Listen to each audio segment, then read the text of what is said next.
So you wanna be POV, committed. you are Kasi being madaling coached sabihin by committed Coach eh. Matt. Sa coaching na ginagawa namin ni Coach Mix, ano yun? Anong itsura? How do I know that you're committed to your health goal? Pwede naman ako, start.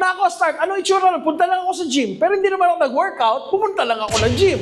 This is coaching. Hindi ko to papalampasin. Gusto mo yan eh. O sige, anong gagawin mo?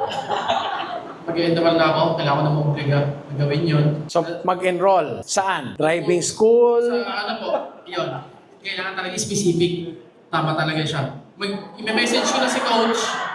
Magbabayad na ako agad sa kanya para wala na akong kawala.